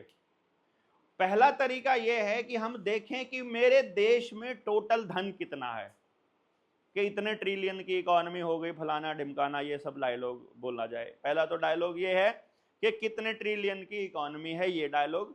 दूसरा हम ये देखें कि मेरे देश के सबसे गरीब आदमी के पास डेली का इनकम कितना है। क्योंकि मेरा ये मानना है, देखिए जो अनर्थशास्त्री हैं, जो अपने आप को अर्थशास्त्री बोलते हैं, उन अनर्थशास्त्रियों के हिसाब से देश के जीडीपी जो है वो देश की तरक्की का आंकड़ा है। मेरा क्या मानना है कि मान लेते हैं हम एक बेल हैं, बेल हम कड़ी हैं, मतलब एक कड़ी से दूसरी कड़ी डलती है और बेल बन जाती है। इस बेल की स्ट्रेंथ क्या है, इस बेल की मजबूती क्या है? जो इस बेल में मौजूद कड़ियों में सबसे कमजोर कड़ी की जो मजबूती है, वही इस बेल की मजबूती है। मान लो एक बेल टूटी हुई है, बीच में एक कड़ी जो है वो टूटी है और या फिर जंग लगी है या फिर वो खराब है, तो आप उस पूरी बेल में कितने ही फौलाद का कड़ियां जुड़ी हों, जैसे ही झटका लगेगा वहीं से टूट जाएगी वो। मतलब इसका अर्थ यह है कि यदि मेरे देश के अंदर लोग गरीब हैं तो देश अमीर कभी नहीं हो सकता, देश विकसित कभी नहीं हो सकता। और अमीर मतलब मैं अमीरी की परिभाषा उसके खाते में पड़े बैंक बैलेंस और रुपए उसकी जेब में पड़े नोटों से नहीं कर रहा हूं। मैं अमीरी की परिभाषा ये कर रहा हूं कि उसे अपने सर्वाइवल के लिए दूसरों पर कितना निर्भर होना पड़ता है। मतलब वो सर्वाइवल उसका स्वयं हो रहा है या उसे किसी की चाकरी करनी पड़ती है उसके लिए। अगर उसे अपने बच्चों को खाना खिलाने के लिए किसी के यहाँ काम करना उसकी मजबूरी है, वो तरक्की में नहीं काउंट होगा, वो धन में काउंट नहीं होगा। मैं काम करना चाहूं, मैं मजे से करूं और उसके बदले मुझे जो मिले उससे मेरा परिवार चले, ये तो चल रहा है, फिर तो ठीक है। लेकिन मुझे मेरा परिवार चलाने के लिए मजबूरी में वहां पर इतना काम करना पड़ेगा और वहां मेरे को मिनिमम इतना में तो मिल ही जाएगा, इस तरह की जिंदगी होगी, मैं उसे धन वाली कैटेगरी में नहीं लेता हूं। वो कितना सुखी है अपने परिवार में घर आने के बाद, सड़क पर चलता हुआ कितना सुरक्षित महसूस कर रहा है, उसके बच्चों के लिए भविष्य उसको कितना मतलब स्पष्ट और सुरक्षित नजर आ रहा है, उसको अपने खाद्य पदार्थ ओरिजिनल मिल पा रहे हैं कि नहीं मिल पा रहे हैं, वो बीमार होता है तो उसे उसकी चिंता है कि उसका इलाज नॉर्मल तरीके से हो रहा है, या इसी तरह से उसका असली यानी प्राकृतिक जो जितने भी संसाधन है जिसको असली धन कहा गया है, उसकी अबंडेंस है या उसकी कमी है। तो आप देखोगे कि हर शहर के अंदर आपको ताज़ी हवा की ढेर कमी है, ताज़ा पानी आपको अवेलेबल नहीं है, आपको धूप अवेलेबल नहीं है। मैं दिल्ली के कुछ इलाकों में मैं गया हूँ, वहाँ उनके किसी मतलब ऐसे उस इलाके में 90% मकान ऐसे हैं जिनके घर में कभी धूप देखी ही नहीं है उन्होंने, सीलन ही सीलन है और वो बीमारियां ही बीमारियां पूरा परमानेंट तरीके से है। तो दैट इज नॉट प्रॉस्पेरिटी। तो मिनिमम भूख और मिनिमम पावर्टी के लिए तो जो वर्ल्ड इकोनॉमिक फोरम है उसकी तो ट्राई ये है। अब हम अपनी ट्राई की बात करते हैं, जनता सरकार मोर्चा क्या कहता है। अगर आपको पानी बचाना है तो आपको पानी का इस्तेमाल वाइजली करना पड़ेगा, और ये वाइजली मेरे कहने से सरकार के कहने से कोई नहीं करेगा। यूज करने वाले व्यक्ति को जब फायदा समझ में आएगा तब वो यूज करेगा। जब ये बता दिया जाएगा किसी को भी कि जंगल में पड़ी टॉयलेट 3 घंटे के अंदर उसमें ऐसा बैक्टीरिया पैदा होना शुरू हो जाता है जो उसको मिट्टी बनाने की प्रक्रिया चालू कर देता है, और 24 घंटे में मिट्टी बनाने की प्रक्रिया चालू होकर के अगले 3 दिन में वो मिट्टी बन जाता है, यानी टॉयलेट नहीं रहता है। वही टॉयलेट जंगल के अंदर जो जंगली जानवर हैं उनमें से बहुत सारे जंगली जानवरों का भोजन भी है, जैसे जंगली सुअर हो गया और इसी टाइप के हो गए। और दूसरा, हमारे यहाँ पर खुरपा और लोटा लेकर के जाते थे कि गड्ढा खोदा, टॉयलेट किया, उसके ऊपर मिट्टी डाल दी, बात खत्म। कोई पोल्यूशन नाम की कोई चीज हमारे कल्चर में नहीं थी, जिसको छुपाया गया और हमको गलत डायरेक्शन में लेकर के जाया गया और हमारे घरों के अंदर बीमारी के केंद्र खोल दिए, जिनका नाम हम आजकल टॉयलेट के नाम से लेते हैं। किसी भी चिकनी सरफेस पर अगर टॉयलेट गिरेगा तो वो वहाँ ऐसा बैक्टीरिया पैदा कर देगा कि वो आपको टॉयलेट शीट साफ नजर आ रही है, लेकिन वो बैक्टीरिया पूरे घर में आ चुका है और वो आपको बीमार करने के लिए तैयार है। तो ये उन्होंने नहीं बताया कि अंडरग्राउंड जो पानी है उसको हम ताजा क्यों कहते हैं। नीचे से पानी निकलता, उसको निकलते ही ताजा कहते हैं, वो तो हजारों साल से पड़ा है। क्योंकि पानी की खासियत ये है कि वो अपने आप को खुद साफ कर सकता है। उसके अंदर पहले कीट पैदा होंगे, छोटी मछली पैदा होगी, छोटी मछली को खाने के लिए बड़ी पैदा हो जाएगी, बड़ी को खाने के लिए और बड़ी पैदा हो जाएगी, समंदर में जाओगे तो वहां तो व्हेल मिलेगी। मतलब वो एक बड़ी मछली फिर बाकी सबको खा गई तो साफ हो गया सारा कुछ। छोटियों ने वो मतलब गोबर के और कीट वो दूसरे गंद खा लिया और उसके बाद काई खा ली, उनको उसने खा लिया, उनको उसने, और पानी साफ हो गया। तो ये प्रोसेस जो सफाई की प्रोसेस है ये कॉन्टिन्यूसली चलती है। बट जैसे ही इस पानी के अंदर कोई भी केमिकल डाला जाएगा सिंथेटिक, तो पानी साफ अपने आप नहीं हो पाएगा। सिंथेटिक केमिकल क्या क्या है?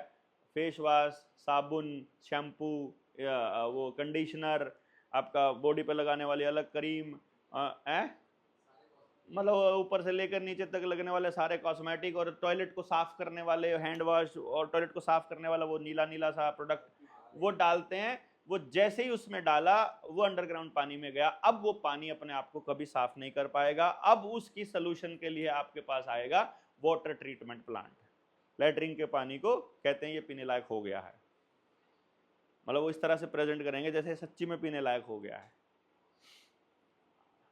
अच्छा, वो वाटर ट्रीटमेंट प्लांट जो है फिर एक प्रॉब्लम क्रिएट हो जाएगी, क्योंकि वाटर ट्रीटमेंट प्लांट के लिए फिर बिजली चाहिए, बिजली के लिए फिर आपको दोहन करना पड़ता है वही प्राकृतिक संसाधनों का। वही प्रक्रिया सारी घूम के फिर दोहन पे चली जाएगी। तो ना आप ऊर्जा बचा पा रहे हो, ना आप समय बचा पा रहे हो, ना आप हेल्थ बचा पा रहे हो, ना आप धन बचा पा रहे हो, ना आप अपने परिवार के साथ समय है आपको देने के लिए। 45 साल तक आप लोग कंपनी के अंदर हार्ड तोड़ मेहनत करते हो पैसा कमाने के लिए, 45 के बाद फिर उसी पैसे को खर्च करते हो अस्पतालों में इलाज, हेल्थ को वापस रिस्टोर करने के लिए। तो ये प्रोसेस, पहले हेल्थ को खराब करना फिर हेल्थ को रिस्टोर करने की प्रोसेस एक इन्फिनिटी की तरह चल पड़ती है, और हम एक इस चक्कर में फंस जाते हैं और कभी नहीं निकल पाते। हमारी जो लड़ाई है वो लड़ाई ये है कि इन पूरे पॉइंट्स पे यदि गांव के आदमी को समझा दिया जाए, और खास तौर पे गांव की महिला को, प्रत्येक महिला को इस बात की ट्रेनिंग हो कि किस मौसम में क्या खाना चाहिए, सुबह क्या खाना चाहिए, दोपहर को क्या, शाम को क्या, किस ऋतु में क्या खाना चाहिए, दिनचर्या और ऋतुचर्या का पूरा उसे ज्ञान हो, तो घरों में बीमार होना लोग बंद हो जाएंगे।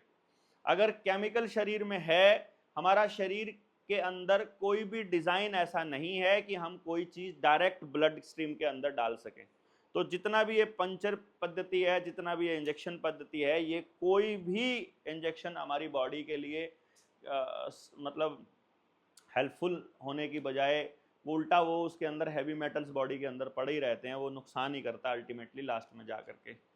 यदि ये बता दिया जाए कि नेचुरल तरीके से बर्थ कैसे होगा और उसके बाद आपको खाना पीना क्या है, जैसे अभी एलईडी की आपने बात बोली थी, तो मुझे एलईडी बड़ी बार बार दिमाग में आ रही है कि ये एलईडी जो है ये असल में जो असली जो इसका काम है वो है कुदरत कनेक्शन को तोड़ना। जो असली काम है ना एलईडी का है नेचर के साथ आपके कनेक्शन को तोड़ना। कारण क्या है, कुदरत से आपका जो कनेक्शन है वही आपको, जैसे यार एक तो आपकी गट है, एक आपकी इंट्यूशन है। इंट्यूशन और गट ही आपको सही और गलत का फैसला लेने की बारे में बताती है। ये साइंस के पास गट और इंट्यूशन का कोई वो नहीं है। गट फीलिंग कहते हैं, लेकिन उनके पास ऐसी कोई रिसर्च नहीं है कि ऐसा कुछ हो रहा होता है अंदर। तो वो जो गट फीलिंग है और जो इंट्यूशन है वो चलती है पाइनियल ग्लैंड से। जो पीनियल ग्लैंड है अपनी, इसको हम छोटा दिमाग, काग्गा और पता नहीं क्या क्या बोलते रहते हैं, त्रिनेत्र, तीसरी आंख, शिव जी की आंख, ये सब इसी को बोला जाता है। इसकी सबसे बड़ी खासियत क्या है कि यही एंटीना है बेसिकली, रिसीवर भी यही है और ट्रांसमीटर भी यही है। जब भी हम टेलीपैथी करते हैं या फिर जब हम कुदरत से कनेक्ट होने की जब चेष्टा करते हैं तो यही एक पार्ट है। अगर ये जिंदा है, ये एक्टिव है, तो आप कोई गलत काम कभी नहीं कर पाओगे। ये चीज दबी हुई है, ये मरी हुई है और ये सेंसिटिव नहीं है, तो आप हर काम गलत करोगे, आप कभी सही निर्णय ले ही नहीं पाओगे। और इसके ऊपर अटैक करने के रास्ते हैं एल्यूमिनियम सबसे पहला, एल्यूमिनियम के बर्तन में खाना, एल्यूमिनियम के बर्तन में चाय बनाना, एल्यूमिनियम के बर्तन आपके जो तसला होता है, टब होते हैं, सारे एल्यूमिनियम के बना के देते हैं, ये आपको लोहे का नहीं देते हैं। जेल में भी उस टाइम पे क्रांतिकारियों को एल्यूमिनियम के बर्तनों में ही भोजन दिया जाता था। और जो चीज़ एल्यूमिनियम के बर्तन में गर्म हो जाएगी, समझो वो जो बॉडी में जाएगी वो एल्यूमिनियम जाएगा ही जाएगा। बहुत हैवी मेटल एल्यूमिनियम, जो शरीर में जितने भी केमिकल्स बच्चों को डाले जाते हैं इंजेक्शन के जरिए, जितनी वैक्सीन लगती है, उन सब में भी एल्यूमिनियम हाइड्रोक्साइड जेल इस्तेमाल होता है। तो एल्यूमिनियम यानी आपको पैदा होते ही आपकी बॉडी के अंदर पहुंचा दिया जाता है। दूसरी चीज जो इस पीनियल ग्लैंड के ऊपर अटैक करती है वो ग्लाइफोसेट होता है। ग्लाइफोसेट जितने भी केमिकल खेत प्रोडक्ट्स के लिए इस्तेमाल किए जाते हैं वहां पर इस्तेमाल किया जाता है। जितने फर्टिलाइजर हैं, डीएपी है, यूरिया है, पेस्टिसाइड है, इंसेक्टिसाइड है, उन सब के अंदर ग्लाइफोसेट यूज किया जाता है। तो दूसरा वो है, तो यानी आपकी हर थाली के अंदर वो पहुंचाया जा रहा है। तीसरी चीज जो पीनियल ग्लैंड पर अटैक करती है वो है वाईफाई। वो आपका सबका हॉटस्पॉट जो है वो 24 घंटे ऑन रहता ही है। जिसके घर में भी एक बार वाईफाई पहुंच गया हो तो आसपास के 3-4 घरों को भी वो माइक्रोवेव ओवन की तरह रखता ही है 24 घंटे। चौथी चीज जो इस पर अटैक करती है वो है ऑर्डर, मतलब स्मेल। वो कोई भी सिंथेटिक स्मेल वाली चीज, चाहे वो अमोनिया की स्मेल हो, चाहे वो आपके डिओड्रेंट की स्मेल हो, चाहे आपके साबुन की स्मेल है, चाहे आपके फेस वॉश की है, हैंड वॉश की है, जो या आपके जो घरों के अंदर फ्रेशनर के रूप में वो फेंकते हैं हम लोग, वो उसकी है, चाहे आपके वो जो टॉयलेट्स के अंदर वो रखे जाते हैं कपूर के अलावा दूसरे कहीं सिंथेटिक हाँ, और चाहे आपका मच्छर वाला है, मच्छर की कॉयल है, कोई भी चीज जो भी स्मेल दे रही है वो सब की सब पीनियल ग्लैंड पे अटैक कर रही होती है। पांचवी चीज जो इसमें अटैक करती है वो है एलईडी। कोई भी वाइट लाइट जो है वो डायरेक्ट पड़ती है तो वो आंखों के ऊपर स्ट्रेन डालती है बहुत ज़्यादा। इसीलिए कई बार स्क्रीन जो है खास तौर पे, और वाइट लाइट स्क्रीन के बारे में तो आपने सुना होगा कि एंटी ग्लेयर चश्मे यूज़ किया करो, वो इस टाइप की बातें वो करते हैं कि उससे वो जो यूवी है वो एंटर नहीं करती। असल में वो वाइट लाइट है, और जो ब्लू रे है जो डायरेक्ट यहाँ आती है तो सीधा पाइनियल ग्लैंड पे अटैक करती है। इसीलिए इन्होंने आपको जितनी भी गाड़ियां हैं उन सब की एक एलईडी तो जो है परमानेंट जला के रखते हैं, वो एलईडी ही। अब इन्होंने एलईडी दे दिया हर जगह, चाहे एयरपोर्ट चले जाओ, गाड़ियों में चले जाओ, जहाज़ों पे चले जाओ, रिफ्लेक्टर के रूप में देख लो, कहीं भी देख लो। मतलब वो आपको ऐसा कर रखा है 24 घंटे आप अंधे हो जाने चाहिए आपको, जैसे आप उस तरह, मतलब वो येलो लाइट कहीं गायब ही कर दिया इन लोगों ने। तो अल्टीमेटली जब हमने इसको देखा कि यार ये तो मतलब चारों तरफ से अटैक आ रहा है, आपके भोजन पे अलग अटैक है, पानी पे अलग है कि पानी की राशनिंग कह रहे हैं आप, पानी जो है अब आप नेचुरल रिसोर्स की तरह इस्तेमाल नहीं कर सकते, अब आपको पाइपलाइन के जरिए सप्लाई मिलेगी, और वो भी आपको लिमिटेड ही, आने वाले वक्त में इसके ऊपर लिमिट लग जाएगी। अभी सिलेंडर आपको मिल रहे हैं गैस के सिलेंडर, तो पूरी तरह से जब पूरा सिस्टम में जंगल खत्म हो जाएंगे और पूरा ईंधन का जब सिस्टम नहीं बचेगा तो फिर मजबूरी हो जाएगी आपके लिए पाइपलाइन के जरिए गैस लेना। और फिर इसी तरह से हर चीज़ का स्मार्ट मीटर के तरह से गैस लेना हो गया। और जैसे ही आप पूरी तरह से डिजिटलाइज होकर के और कंप्यूटराइज होकर के आपको सारी चीज़ें उस तरह से मिलने स्टार्ट हो जाएंगे, फिर बोलेंगे कि ये वैक्सीन नहीं लगेगी तो बैंक नहीं जा सकते, आधार बंद कर दो सब बंद हो जाएगा, ना आईटीआर खोल पाओगे, ना बैंक खाता खोल पाओगे, ना यूपीआई खुलेगा, ना मोबाइल खुलेगा, ना कहीं ट्रैवल करोगे, क्योंकि आने वाले टाइम में जो यूपीआई से ही ट्रैवल करने का प्लान बना रहे हैं, वन कार्ड, बस एक ही कार्ड, वो आपके मोबाइल से एक्सेस होगा। गाड़ी के जैसे बस में चढ़ने लगे हो, बस में चढ़े तो स्कैन कर दिया चढ़ते ही, तो आपकी एंट्री हो गई, देखा अरे तुम तो सरकार के खिलाफ बोलने वाले हो, तुम्हारी एंट्री नेगेटिव हुई पड़ी है, उतरो नीचे, ट्रैवल नहीं करने दिया जाएगा तुमको। तुम तो यार ये इस टाइप के लोग हो, तुम तो ऐसे लोगों को तुमने डोनेशन दिया था, ऐसे लोगों को, तुम तो इस तरह के आदमी हो, क्योंकि आपका ट्रैकिंग तो 24 घंटे चल ही रहा है। अरे उस दिन अब हम 6 लोग यहाँ पर बैठे हैं, 60 लोग बैठे हैं, फिर 600 लोग बैठे हैं, 6000 बैठे हैं, सबकी लोकेशन के हिसाब से आपको पता चल जाएगा कि यहाँ ऐसे लोग बैठे हुए हैं। मोबाइल की लोकेशन बता रही है, मोबाइल के अंदर जो हॉट वर्ड्स होते हैं उनकी मदद से वो आपका पूरा रिकॉर्ड भी कर रहा है, वो उसका माइक्रोफोन पूरी तरह से जानकारी वहां दे भी रहा है। तो आपकी कोई चीज छुपी नहीं है और उनकी किसी चीज का आपको पता नहीं है। कमाल की बात है, उनकी किस चीज का पता नहीं। तो उन्होंने जो हथियार बनाया सबसे बड़ा, वो बनाया गलत एजुकेशन को। मतलब स्कूलों के अंदर हमारा बच्चा जो है वो बेचारा अपनी जिंदगी के 30 साल तो ऐसी किताबें पढ़ने में लगा देता है जिसका जिंदगी में कभी इस्तेमाल नहीं होना। उसके बाद कहते हैं कि अब तू कुछ करो, कहते मैं क्या करूँ, मुझे कुछ करना ही नहीं आता, तुमने सिखाया ही नहीं कभी। सिर्फ याद करना सिखाया जाता है, इसीलिए सिखाया जाता है ताकि बड़ा होकर के उसे अपने वर्थलेस होने का एहसास होता रहे और वो कभी कुछ डिमांड ही ना करे। आज अगर बीटेक करे हुए बच्चे को पूछ लो कि तुम्हारे पास स्किल क्या है, तो वो कहेगा डिग्री तो है, स्किल नहीं है। एमटेक करा हुआ बंदा भी बोलेगा डिग्री तो है, स्किल नहीं है। स्किल कुछ नहीं है, वो सिखानी पड़ेगी और स्कूल के टाइम पर नहीं सिखाई गई। तो अपनी गलत एजुकेशन, पढ़ाई की भी गलत एजुकेशन, हेल्थ की भी गलत एजुकेशन, फूड की भी गलत एजुकेशन, पॉलिटिक्स की भी गलत एजुकेशन, धर्म की भी, चारों तरफ से हम लोगों को गलत इंफॉर्मेशन दे करके और हम लोगों को उलझा दिया ताकि हम आपस की पिटी इन थॉट्स में घुसे पड़े रहें और बकवास चीज़ों में एक दूसरे के साथ में उलझे पड़े रहें। हमारी बहस जो है ना वो खाम खाई अपने ही विचारों पे लेकर के, अपनी कट्टरता पे लेकर के होती रहे, क्योंकि आपको एक इन्फॉर्मेशन आपको दी है, एक इन्फॉर्मेशन उत्तराखंड वालों को, आधी यूपी वालों को, आधी हरियाणा वालों को। तो जो यूपी वालों को मिल गई वो हरियाणा वालों से इस पे लड़ते रहते हैं कि हमने तो ऐसे सुना है, हमने तो ये सुना है। जाओ तुम जाकर बंगाल में रहकर देखो, तब तुम्हें पता चलेगा। तुम वहां पर रह करके देखो, तुम्हें तब मालूम पड़ेगा। तो वो मतलब वो इतना इन्फॉर्मेशन का एक पार्ट देते हैं जिससे आप पार्ट ऑफ द प्रॉब्लम को देखते रहो और पार्ट ऑफ द प्रॉब्लम के ही सोल्यूशन पर लगे रहो। और पार्ट ऑफ द प्रॉब्लम का सोल्यूशन एक नई प्रॉब्लम है एक्चुअली।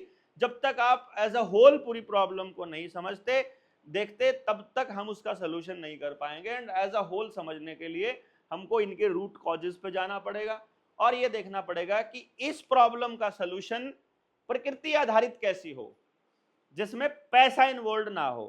हालांकि वही टाइम इज मनी, वो कहते हैं टाइम इज मनी, और असली धन तो क्या है, पशुधन है। अब आप देखोगे कोई भी चीज जो है दुनिया में, कोई भी चीज जो है वो जमीन के अतिरिक्त कहीं और नहीं पैदा हो सकती। प्रोडक्शन का काम केवल जमीन में होगा और कहीं नहीं हो सकता। प्रोड्यूस है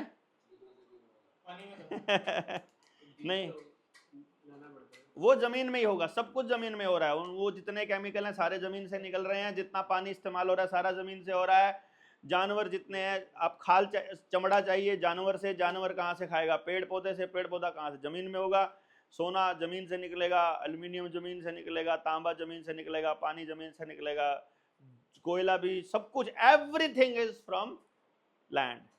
तो वो असल धन लैंड है, बेसिकली असली धन लैंड है, असली धन ये, इनसे फिर बाकी चीजें बनती होती हैं। तो जब हमारा बच्चा किसी बड़ी मल्टीनेशनल कंपनी का स्टोर मैनेज कर सकता है, तो सवाल यह आता है क्या वो अपने गांव का स्टोर मैनेज नहीं कर सकता। जब हमारा बच्चा किसी मल्टीनेशनल कंपनी का मैनेजर बन के वहां संभाल सकता है, तो वो इधर क्यों नहीं संभाल सकता। वहां पर वो जिस पैसे के लिए दौड़ रहा है, उस पैसे की जो आज की वैल्यू है वो करीब करीब 7000 टाइम घटाई हुई है, 1/7000 है। यानी आज कोई आदमी को अगर 70,000 सैलरी मिलती है तो असल में उसे 10 रुपया मिलता है, किसी को नहीं मालूम है। ये किताब लिखी थी मैंने, किताब लाए हैं, गाड़ी में रखी है, शायद रखी है, एक पैकेट रखा है। हमने किताब लिखी थी जिसके ऊपर रुपए का असली वैल्यू रखा था कि रुपया क्या है असल में। रुपया is the storage of energy, energy store. तो 1 रुपए में कितनी एनर्जी स्टोर है, आपको कितनी एनर्जी चाहिए, कितनी एनर्जी, और उस एनर्जी का यूनिवर्सल जो कोड है वो क्या रखाओगे। मान लो एनर्जी को कंपेयर करना है तो उसका कोई ना कोई स्टैंडर्ड रखना पड़ेगा। इवन यहां तक भी अगर आपको पूरे समाज को जगाना है तो समाज को स्टैंडर्ड की तरफ लेकर के जाना पड़ेगा। स्टैंडर्ड, स्टैंडर्ड वैल्यू, स्टैंडर्ड मतलब मानक, मानक मतलब मिनिमम पैरामीटर। इंसान होने के मिनिमम पैरामीटर क्या है। अगर वो किसी औरत की तरफ गलत नजर से देख रहा है, किसी लड़की का रेप करने का दिमाग में भी अगर उसके है, वो आदमी के मानक से नीचे आ जाएगा, वो आदमी नहीं रहेगा, हैवान और शैतान वाली पोजीशन पे चला जाएगा। आदमी के मानक तय नहीं करेंगे तो आदमी कैसा बनना चाहेगा। मैं आदमी का बच्चा हूं, आदमी बनूं तो उसका क्या मानक है। हर चीज का मानक है ना। पानी किसको पानी कहोगे? जो लिक्विड है वो पानी थोड़ी ना है। पानी होने का कोई मानक है, दूध होने का कोई मानक है, हर चीज के होने का कोई ना कोई मानक है। कि कुत्ता किसे कहेंगे? वो जो है उसका मानक है, उसकी प्रजातियां अलग अलग हो जाएंगी। तो इस तरह से जो एक वर्ड जिसको हम कहते हैं कि वो स्टैंडर्ड क्या है, और किसी भी चीज का अगर एनर्जी को स्टोर करने वाली चीज है, यदि उसका स्टैंडर्ड फिक्स्ड नहीं है, अगर उसका स्टैंडर्ड कांस्टेंट नहीं है, या हिंदी में कहा जाए स्थिरांक नहीं है, तो फिर वो चीज गड़बड़ाएगी, पूरा सिस्टम गड़बड़ाएगा। इसलिए रुपए का जब स्टैंडर्ड देखा जाता है तो रुपए में, 1 रुपए में उतनी ही एनर्जी स्टोर होती है जितनी 1.166 ग्राम गोल्ड में एनर्जी स्टोर होती है। यानी हम जो पैसा कमाते हैं मेहनत करके, उस 1 रुपए में उतनी ही ऊर्जा लगती है जितनी ऊर्जा इतना गोल्ड स्टोर करता है। एनर्जी स्टोरेज होती है ना, कोयले में भी होती है, पानी में उसकी अपनी एनर्जी स्टोर है। तो एनर्जी का स्टोरेज है गोल्ड। गोल्ड इसलिए लिया गया, अनाज में भी होती है एनर्जी स्टोर, तो दूध में भी होती है, सब चीज़ों में होती है, बट वो पेरिशेबल है, वो खत्म हो जाएंगे। अभी अनाज रख दिया, वो थोड़े दिनों के बाद खत्म हो जाएगा। तो ऐसा कोई धातु लेनी थी जो रिएक्टिव भी ना हो। आज रख दिया 1 किलो, तो 1 किलो का 1 किलो लोहा रख देंगे, जंग लग के वो जीरो हो जाएगा, वो तो वो जंग ही लग जाएगा, उतरता जाएगा, झड़ता जाएगा। तो ये ऐसी धातु ली गई थी जो एक्चुअली उन पैरामीटर्स पे फिट बैठती है, और उन पैरामीटर्स पे एक ही धातु बैठ रही थी। That was the gold, that was the universal standard जिसको लिया गया था। और ये हमें मालूम ही नहीं है इसके बारे में कि आपका मानक कब तोड़ा गया, बैंकों ने कब सोने के बदले, उस पर लिखा होता है ना रुपए के ऊपर कि मैं धारक को 100 रुपए देने का वचन, वो प्रोमिसरी नोट है। वो रुपया होता तो उस पर लिखा होता 100 रुपए हैं ये, लेकिन वो कह रहा है ना 100 रुपए नहीं है, ये तो 100 रुपए का वादा है, 100 रुपए हमसे ले लेना जब मर्जी। और वहां पे लिखा होता है कि आरबीआई उतने ही नोट छाप सकता है जितना सोना उनके पास स्टोर होता है। ये कहावत हम बचपन से सुनते आ रहे हैं। मतलब सोना is the real money, gold is the real money. अभी भी अगर किसी देश की अर्थव्यवस्था अगर डूब जाती है तो उस देश के साथ ट्रेडिंग दूसरे देश जो करते हैं वो सोने में ही करते हैं। वो कहते हैं हम तुम्हारा करेंसी नहीं लेते, हमको गोल्ड चाहिए। और अगर यदि इन चीजों पे फोकस नहीं किया तो आने वाले टाइम में जो भारत जिस दिशा में जा रहा है, अपना देश जिस दिशा में जा रहा है, वो वेनेजुला वाली पोजीशन पे जा रहा है। 2019 में वेनेजुला के अंदर इकोनॉमिक क्राइसिस आया था, उसी क्राइसिस की कगार पर आज हम लोग खड़े हुए हैं।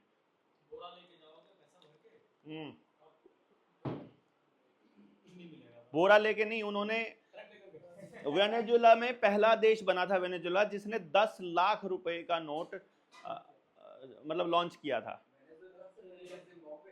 वेनेजुला, जिम्बाब्वे, हाँ हाँ 10 लाख रुपए, वही तो, उधर ही तो। $1 बिलियन का डॉलर उनका, ठीक है। और जो मैं वेनेजुला की बात बता रहा हूँ 2019 की है, बहुत पुरानी नहीं है। 10 लाख रुपए में कितना चावल मिलता था मालूम है? आधा किलो। 50,000 का समझ। तो ये सिचुएशन जो है वो इसलिए क्योंकि उनके रुपए का जैसे ही स्टैंडर्ड खत्म होगा ये हालत होनी शुरू हो जाएगी। और इंडिया में हाँ, आज भी हमारा जो 1 रुपया है वो 7,000 बैंक नोटों के बराबर हो चुका है। और इस पे हम प्रैक्टिकल कर चुके हैं, बहुत सारे बैंकों को हमने आवेदन लगाए। जैसे किसी का 70 लाख का लोन था, तो हमने कहा हमने तुमसे 70 लाख रुपए मांगे थे, तुमने हमको 70 लाख रुपए के बैंक नोट दिए। इस बैंक नोट की कीमत हमारे रुपए की कीमत के बराबर होनी चाहिए, लेकिन वो नहीं है। असल में जो तुम्हारे 70 लाख रुपए के बैंक नोट में जितना सामान आता है उतना सामान भारत की करेंसी के स्टैंडर्ड के हिसाब से 100 रुपए में आता है। तो मैं 100 रुपए का चेक आपको भेज रहा हूं, मेरे खाते से असली 100 रुपए निकाल लिए जाएं और आपका जो ये नकली बैंक नोट है इसको रखा जाए, नहीं तो ये धोखाधड़ी है। बीएनएस की धारा अध्याय चैप्टर 10 में धारा 178 से 189 तक उसका पूरा मेंशन है। आजीवन कारावास तक की सजा है ये वाले नकली नोट रखना। आरबीआई ने हमारे को लिखित दस्तावेज दिया हुआ है कि जितने नोट आपको दिए हैं ये बैंक जो आपके पॉकेट में पड़े हैं और जो आपको डिजिटल करेंसी है सारी फेक है, टोटल फ्रॉड है, लिख के दिया हुआ है हमको। ये वो किताब के अंदर पूरा मेंशन्ड है। तो अब फ्रॉड के भरोसे पूरा का पूरा सिस्टम चल रहा है। गलत इंफॉर्मेशन दे करके बच्चों को और हमारी अगली पीढ़ी को गलत दिशा में लेके जाया जा रहा है। पर्पस सिर्फ एक ही है। यदि हमने इन चीजों को समझ लिया कि भाई पर्पस क्या है, पर्पस है जन, जन मतलब इंसान, जन, जल, जंगल, जमीन और जानवर, 5J इनका आपको अधिकार अपने पास लेना पड़ेगा, गांव वालों को ये बात समझानी पड़ेगी। और रोटी बेटी माटी, इसका सम्मान और अधिकार गांव के पास वापस आए। साथ के साथ शिक्षा, स्वास्थ्य, न्याय, राजनीति, खेती और धर्म, यहां से पूंजीवाद खत्म हो। पूंजीवाद मतलब रुपया, रुपया शिक्षा में कहीं भी एंटर ना करे। मेरे गांव के अंदर दिल्ली के किसी टॉप स्कूल का या उदयपुर के किसी टॉप स्कूल का करिकुलम लागू करने में रुकावट क्या है, पहले गांव वालों से पूछ कर देखो। दिक्कत बताओ क्या है भाई उस स्कूल में और इस स्कूल में। तो वह यहां पर हमारे स्कूल में फ्री पढ़ाई हो रही है, गांव के स्कूल में। पास के पड़ोस के गांव में जा रहे हो तो वहां 2,000 रुपया महीना फीस है। थोड़ा और शहर वाले में जाओ तो 4,000 रुपया महीना फीस है। दिल्ली में जा रहे हो 10,000 महीना फीस वाला भी है। इधर बड़े कॉलेज, कोई बड़े बड़े जो बोर्डिंग स्कूल्स हैं, देहरादून में भी कुछ स्कूल्स हैं, अजमेर में भी हैं, वहां 14 लाख रुपया सालाना फीस भी है। 20 लाख वाले भी हैं तो है ना, तो अगर 14 लाख वाला और 20 लाख, अगर 20 लाख रुपए सालाना का स्कूल है, इस स्कूल में ऐसा क्या है जो मेरे गांव के स्कूल में लागू नहीं हो सकता, वो बताओ। सिंपल। असल में वो यहां पर आपको कोई एजुकेशन अलग नहीं दे रहे हैं, वो आपको पड़ोस बेच रहे हैं, वो आपको वहां के सर्कल बेच रहे हैं कि यहाँ किसी बड़े उद्योगपति का बेटा पढ़ रहा होगा, इंडस्ट्रियलिस्ट का बेटा भी होगा, साथ में पॉलिटिशियन का बेटा भी होगा, मंत्री का बेटा भी होगा, गैंगस्टर का बेटा भी होगा, बड़े बड़े जितने लुटेरे हैं, सबसे देश के सारे लुटेरों के बच्चे यहाँ होंगे। तो वो आपकी जो, अगर आपका किसी कंपनी का वर्थ 500 करोड़ का है और उसने अपना बच्चा वहां डाल दिया है, या 50 करोड़ का है, तो वो आपको 5,000 करोड़ का बाप भी वहां मिल जाएगा, आपके दोस्त का, आपके बच्चे का जो दोस्त है, तो वो बेच रहे हैं उससे। अब आपको वो चाहिए तो बात अलग है। अगर आपको अपने बच्चे को जीवन जीना सिखाना है तो आपके गांव में वो शिक्षा कैसे लागू की जाए। गांव में अपने पास सारे रिसोर्सेज हैं। अगर हम 10 बच्चों पर भी, क्योंकि मैंने गांव पर रिसर्च करी थी, हर घर में जाकर के हमने पता किया था, क्योंकि हम प्रॉब्लम की जड़ तक जाना चाहते थे कि ऐसा नहीं हो सकता कि ये प्रॉब्लम जो है ऐसे हमारे यहाँ पर मीटिंग करने से सॉल्व हो जाए। ये उस आदमी को समझ में आना चाहिए जो गांव में बैठा हुआ है, और उसकी लेमैन लैंग्वेज में बात में समझ आएगी। उसको वो बदलाव चाहिएगा तो वो बदलाव के लिए आपके साथ आएगा। हमको बदलाव चाहिए, उससे बदलाव नहीं होगा। उसको चाहिए जिसके लिए हम चाह रहे हैं, तो कुछ बात बनेगी। तो हमने वहाँ कैलकुलेशन किया था कि तुम्हारा पूरे साल में गेहूं कितना लगता है, चावल कितना लगता है, दूध कितना लगता है, बच्चे की फीस कितनी लगती है, टेस्ट पे कितना पैसा खर्च करते हो, दवाइयों पे कितना करते हो, पेट्रोल पे कितना, डीजल पे कितना, ट्रैक्टर पे कितना, कार पे कितना, धोने पे कितना, पहनने पे कितना, खाने पे कितना, लग्जरी पे कितना, और इन सब चीज़ों पे हमने कैलकुलेशन किया था। तो अगर मैं बाकी सब चीज़ों का किया था हमने, टेस्ट वगैरह का भी, लेकिन मैं मोटा मोटा अगर मैं सिर्फ एजुकेशन की बात करूं, शिक्षा की बात करूं, तो 4500 वोट के गांव में लगभग 1300 बच्चा पढ़ने के लिए शहर जा रहा है, और वो 1300 बच्चा पढ़ रहा है लगभग 5 या 6 स्कूलों में, और 53 लाख समथिंग, मतलब तो इसलिए मैं 53 लाख ही बोलता हूँ, 53 लाख रुपया महीने का 6 स्कूल के मालिकों के पास जा रहा है। और ये मैं एक गांव की बात बता रहा हूँ, और पूरे देश के अंदर कितने, 2 लाख गांव हैं, 6 लाख, 6.5 लाख गांव हैं। यानी मैं ये एक गांव की बात बता रहा हूं, 53 लाख रुपया महीने का पर मंथ, और हमारे पास 6.5 लाख गांव हैं। तो कैलकुलेशन करके देख लीजिए आपका कितना पैसा हर महीने टोटल वेस्टेज के रूप में जा रहा है। टोटल वेस्टेज मतलब टोटल वेस्टेज।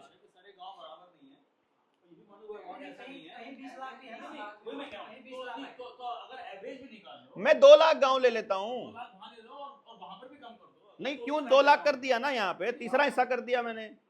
किसी, देखिए हमारे हरियाणा में ऐसे गांव भी हैं जहां 25,000 की आबादी है, तो भी बहुत बड़ा अमाउंट है। मतलब आप इसको मिनिमम पे ले जाओगे तो भी ये बहुत बड़ा अमाउंट है। अगर इसको हम ऐसा कैलकुलेट करके रख सकते हैं कि एवरेज, ऑन एन एवरेज जो है एक बच्चे पर एवरेज 4,000 रुपया खर्च होता है। आप जितने बच्चे मल्टीप्लाई कर लो, पर मंथ जो है 1300 बच्चा था, 53 लाख रुपया।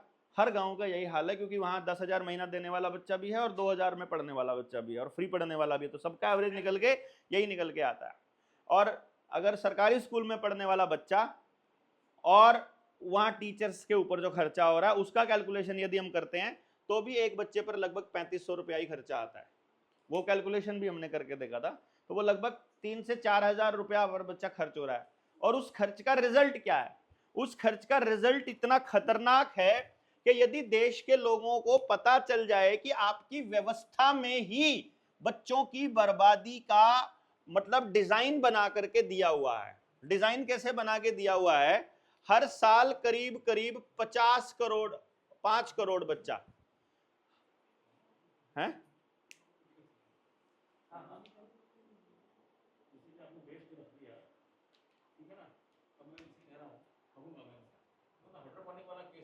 हम वो सारा रख देंगे। 5 करोड़ जो बच्चा है, ये जब बच्चा यहां से निकल के जाता है तो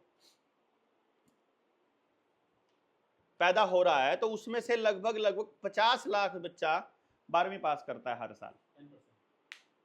हाँ, मतलब 12वीं पास जो कर रहा है वो 50 लाख बच्चा करता है हर साल। कैलकुलेशन करो सारे बोर्ड्स में टोटल मिला करके। अब जब ये +2 पास कर रहा है 50 लाख बच्चा, तो हमारे पास ग्रेजुएशन की कितनी सीट होनी चाहिए? 50 लाख, लेस देन 4 लाख है।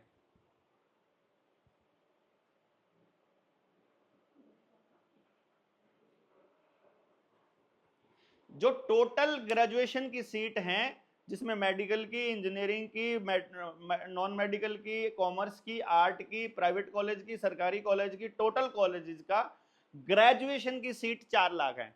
इसका मतलब है 46 लाख बच्चा कहीं एडमिशन नहीं होगा, ये कंफर्म है?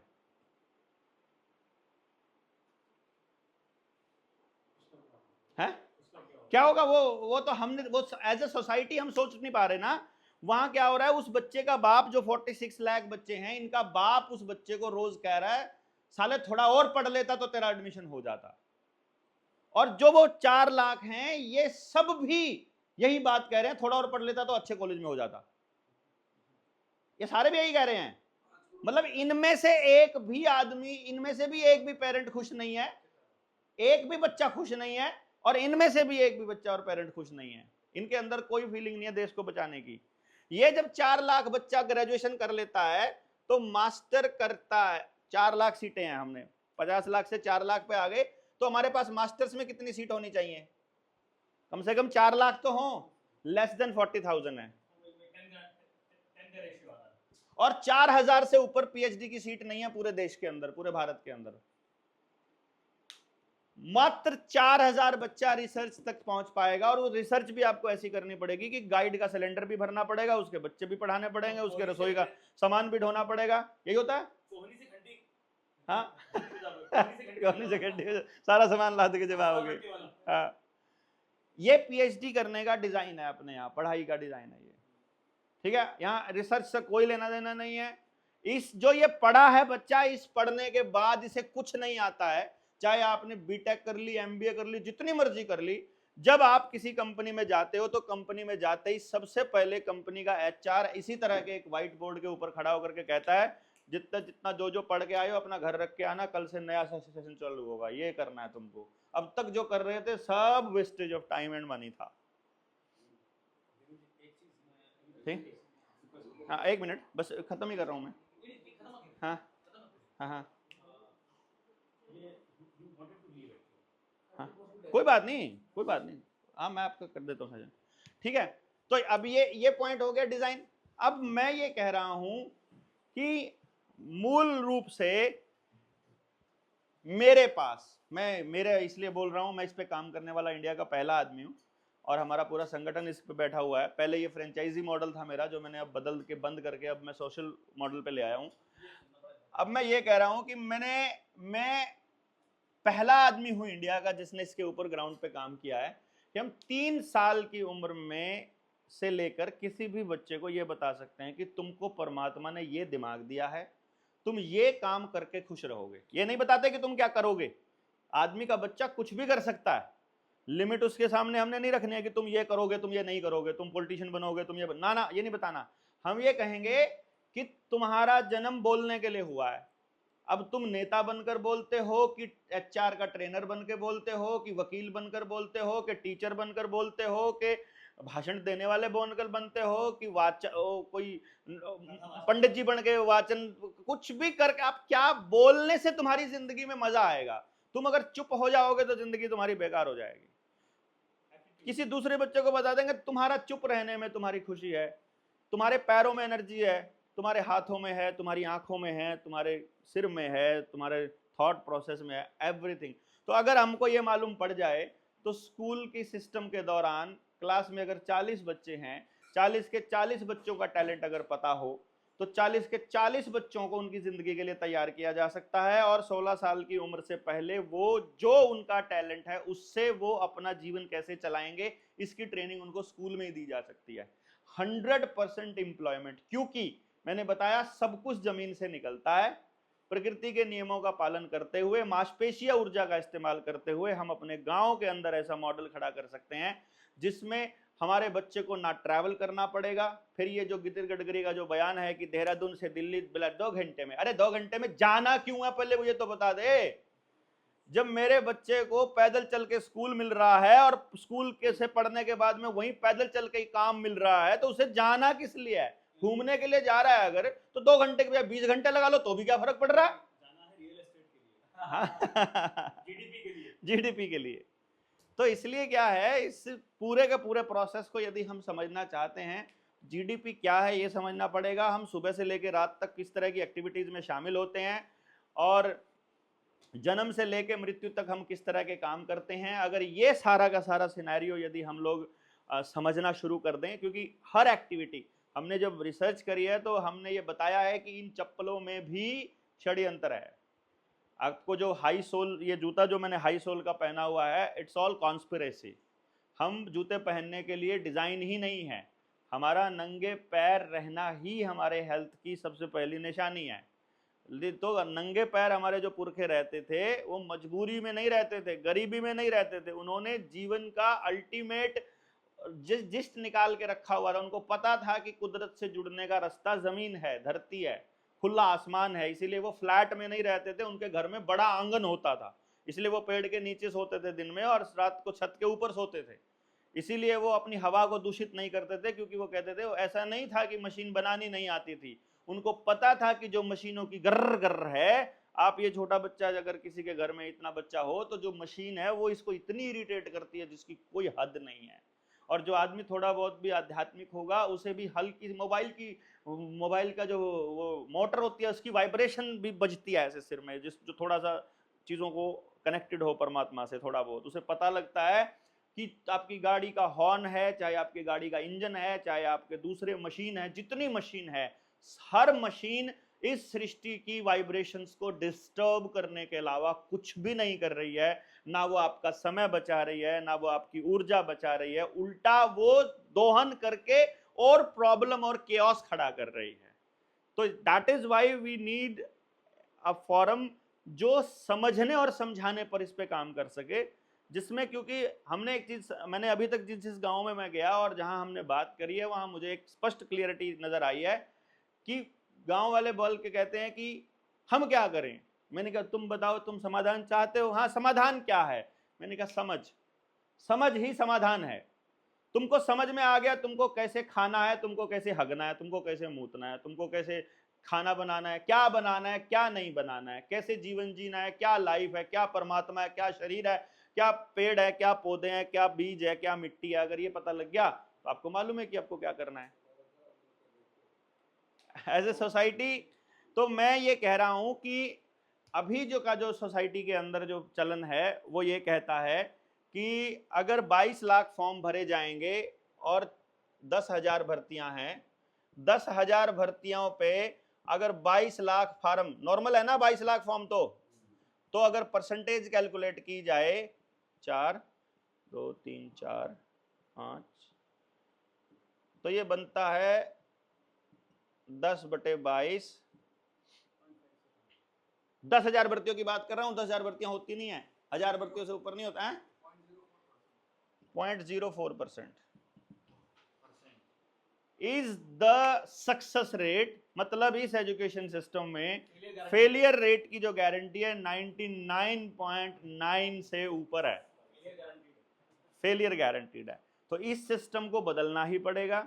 ये लोग भी लगे हुए हैं, जो वर्ल्ड इकोनॉमिक फोरम है, अपने एजेंडा लगा करके कह रहे हैं कि हम बदलेंगे, ये लोग भी लगे हुए हैं, लेकिन इनका जो स्लोगन है वो न्यू वर्ल्ड ऑर्डर का जो स्लोगन है ऑर्डर आउट ऑफ केओस है। वो पहले हर चीज में केओस लेकर आएंगे।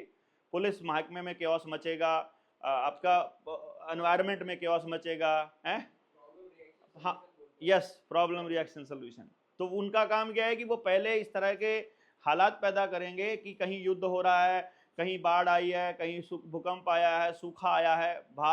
भूकंप, सूखा, बाढ़, ये सब लाने की टेक्निक 1945 के दौर से इन्होंने बना ली थी, पेटेंट पड़ी हुई हैं। केमट्रेल के जरिए केमिकल डाल करके आपकी स्किन खराब करनी हो, पानी खराब करना हो, डंगर खराब करने हो, पौधे जलाने हो, हैं, हार्प टेक्नोलॉजी का इस्तेमाल करके मन मर्जी की बारिश लेकर आनी हो, भूकंप लाना हो, बाढ़ लानी हो, सूखा लाना हो, वो सब कुछ वो ऑलरेडी डिजाइन कर चुके हैं, उनको पता है। तो अभी जो चल रहा है, जो कश्मीर के अंदर जो ये बादल फटा था, ये भी सारा का सारा स्क्रिप्ट का हिस्सा था। मैंने फेसबुक पे बहुत पहले अपनी उस पर लिख रखा था। जो अभी कल पहलगांव के अंदर जो अटैक हुआ है, ये अटैक भी पूरे स्क्रिप्ट का हिस्सा है, क्योंकि बंगाल में चुनाव हैं, तो बंगाल के चुनाव के लिए इस्तेमाल करना है इनको। पूरा गेम प्लान से चलता है, ताकि हम लोग अपनी आज़ादी को खुद सरेंडर कर दें, और जो ये कहें वैसा करने के लिए हम लोग तैयार रहें। तो इस ऑर्डर आउट ऑफ केओस से हम तो कम से कम सहमत नहीं है, और हमने तो डिसाइड किया कि हम तो फाइट करेंगे, और हमको तो इसको मतलब नहीं लेकर जाना। तो इसका रास्ता गांव तक से होकर के गुजरता है, क्योंकि गांव ही भारत है असल में। इसके ऊपर भी लंबी चर्चा की जा सकती है कि गांव कैसे भारत है। हाँ, हाँ, बिल्कुल बिल्कुल। तो आप इसमें अपना पॉइंट रख सकते हैं।